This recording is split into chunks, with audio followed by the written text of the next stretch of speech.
আমাকে একদিন স্বরাষ্ট্রমন্ত্রী মহোদয় ফোন দিলেন, ফোন দিয়ে বললেন আবার প্রতিপক্ষ নির্বাচন করেছে, আমারও মার্কা নৌকা কিন্তু এখন সব জায়গায় একটা কথা কিন্তু প্রতিদিন প্রতি জায়গায় কথাটা কিন্তু বলি, কেচির মৃত্যু হয়েছে কিন্তু নৌকার কিন্তু মৃত্যু হয় নাই, নৌকার কিন্তু আমি বলবো আর উত্তরণ ঘটেছে। এখন আমাকে বলল যে আমার লোকজন গিয়েছে তার বাসায় ওই নৌকা নির্বাচন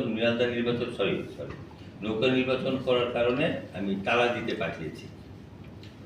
আমি আসলে একটু বিব্রত হয়েছি এবং আমি একটু উত্তেজিত হয়ে আমি তোমার মন্ত্রী মহোদয় বলেছি, এমন যদি কেউ বারবার বলতেই থাকে আমাকে এইভাবে শুধু বাজে বাজে কোশ্চেনের উত্তর দিতে হয়, বেটার আপনি আমাকে কোশ্চেন করেন না, আপনি অ্যাকশানে যান।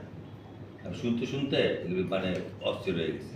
পরে খোঁজ নিয়ে জানতে পারলাম তারা 12 বছর হোল্ডিং ট্যাক্স দেয় নাই এবং আমার শাসন আমলে আমি তাদের একটি স্থাপনা আটকে রেখে ওটা 1 বছর ভাড়া নিয়ে বিগত দিনের হোল্ডিং ট্যাক্স অ্যাডজাস্ট করেছে। একটা বড় স্থাপনা 2 লক্ষ টাকার উপরে বছরে হোল্ডিং ট্যাক্স আসে। আবার বিগত 2-3 বছরের বকেয়া হয়েছে, হোল্ডিং ট্যাক্সটা চাইতে গিয়েছে কিন্তু মন্ত্রী মহোদয়ের কাছে উপস্থাপন করা হয়েছে কি এমন অনেক ব্যাড প্র্যাকটিস কিন্তু চলছে আসলে।